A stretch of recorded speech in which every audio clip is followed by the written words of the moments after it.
Alright, tell me if I am wrong about the Michael Gaine case. Because every time I look at this story, it feels like the biggest suspect here is not a person. It is time.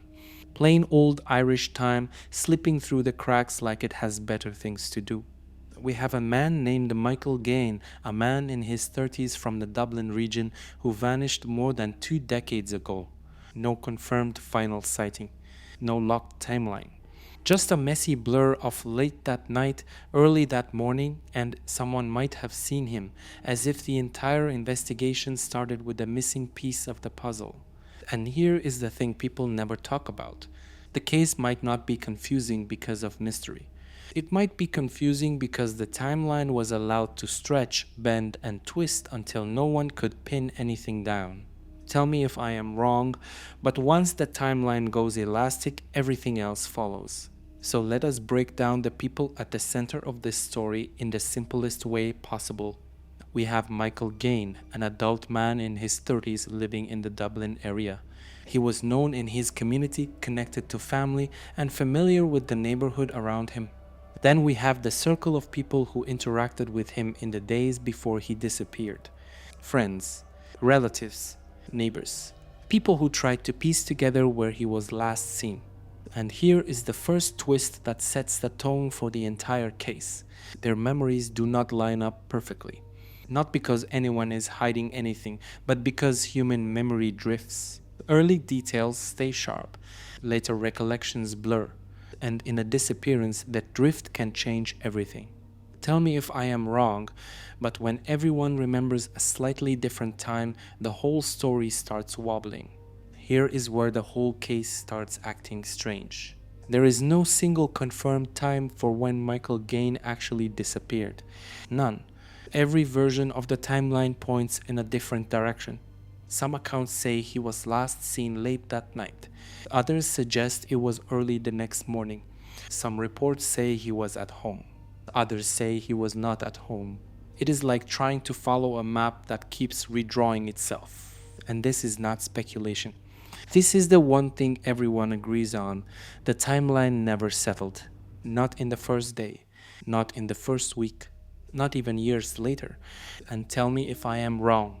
But when the timeline is this elastic, it becomes impossible to figure out what happened next. Every search, every interview, every theory ends up built on shifting sand.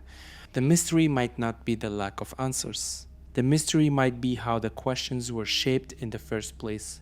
Now here is the part nobody in Ireland ever talks about, even though it is completely normal in long cases like this. Human memory does not stay still. It drifts, it bends, it fills in the blanks without asking permission. In the early hours of any disappearance, people remember sharp details. The weather, a voice, a doorway, a moment. But when days pass, then weeks, then years, the picture softens. And in the Michael Gaine case, it softened so much that two people describing the same moment could sound like they were describing 2 different days. This is not suspicious. It is human. But here is the twist. When the investigation only becomes serious after memories start drifting, those memories become the foundation of the entire story. And that foundation is already wobbling. Tell me if I am wrong. But it feels like the case did not fall apart because people kept secrets. It fell apart because memories changed before anyone wrote them down. Here is where the story takes another strange turn. For a long time, Michael Gaine's disappearance was treated as just that, a disappearance, a missing person, a man who might have walked off, taken space, or needed time. And in Ireland, that happens. Adults disappear for a day or two. People do not always report it right away. Sometimes there are assumptions about stress, routine, or personal struggles. So at first, the case did not set off alarms. But here is the twist. When a disappearance is not treated as suspicious early on, the clock does not just run its sprints. The first 12 hours matter. The first 24 hours matter even more. After that, the window of opportunity narrows. And tell me if I am wrong. But it feels like the investigation only shifted gears after the moment when fast action could have locked the timeline in place. By the time questions were asked, memories had drifted. By the time searches were planned, the possible routes were wide open. And by the time everything felt urgent, the trail was already cold. Now here comes the part that always sparks debate, so listen closely. There were statements made early in the case about where certain people were at the time of Michael Gaine's disappearance. One of those statements involved someone saying they were staying in a hotel. This is publicly reported information, no accusations, just facts. And here is the twist that makes this detail so important. Years later, reporting suggested that this hotel claim was withdrawn. Not replaced, just withdrawn. Now, nothing about that automatically means wrongdoing. People remember differently. People rethink their statements. People realize they might have gotten the date wrong. That is normal. But tell me if I am wrong. Isn't it strange that an alibi, one of the most basic pillars of any investigation, can drift over time just like memories? If alibi details are not locked early, they float. They change shape. They leave investigators with a moving target instead of a fixed point. And in a case where the timeline is already foggy, a drifting alibi makes the entire picture even harder to pin down. Here is another part of the story that feels strange when you see it all lined up. The search efforts for Michael Gaine did not stay focused in one place. They shifted over the years. There were searches near his home area. There were searches along waterways. There were searches in places connected to reported sightings. And much later, there was a major forensic search in Clondalkin far from the original focus. None of this is suspicious by itself. Search locations evolve. Investigators follow tips, revisit old ideas, and test new ones. That is normal procedure. But here comes the twist. When searches jump from one location to another over many years, it usually means one thing. The timeline was never locked down in the beginning. If you do not know exactly when something happened, you cannot be confident about where to look. Tell me if I am wrong.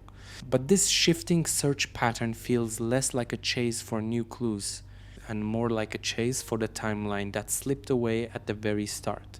Here is where I finally lay out the theory. And remember, you can tell me in the comments if you think I am wrong. The Michael Gaine case did not collapse because of a lack of suspects.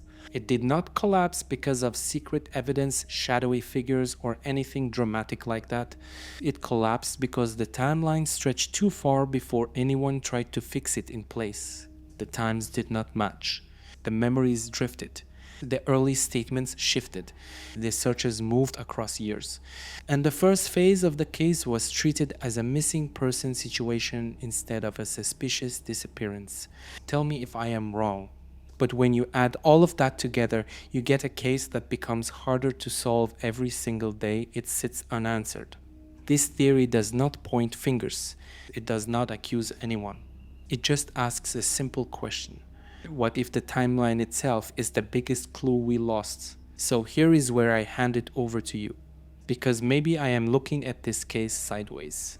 Maybe I am focusing too much on the timing and not enough on the people involved. Maybe there is something obvious I have missed. But every time I study this disappearance, the same thought hits me. The timeline never stood still long enough for anyone to understand what happened. And once the timeline turned into fog, every theory after that was built on guesswork instead of certainty. Ireland talks about this case like it is a mystery with missing pieces. But tell me if I am wrong. What if the missing piece is the very first one that should have been locked down? Drop your thoughts. Disagree with me. Agree with me. Add something I did not cover. This case has lived in silence for far too long, and talking about it openly might be the one thing that finally makes sense. Here is the part that always gets me. In some cases, the final clue is hidden in a piece of evidence. In others, it is buried in a statement or a location. But in the Michael Gaine case, the final twist might be something far quieter. Maybe the most important clue is the one that never existed. A solid, fixed timeline. A simple, he was here at this time, followed by, he was not here at that time. The type of detail that seems small until you realize the entire investigation depends on it. and tell me if I am wrong. But when a case begins without a clear beginning, it is almost impossible to find the end. So here we are, 2 decades later, still asking the same questions. Not because nobody cared, not because nobody tried, but because time walked out of the room before anyone noticed. If I am wrong, tell me. If I missed something, correct me.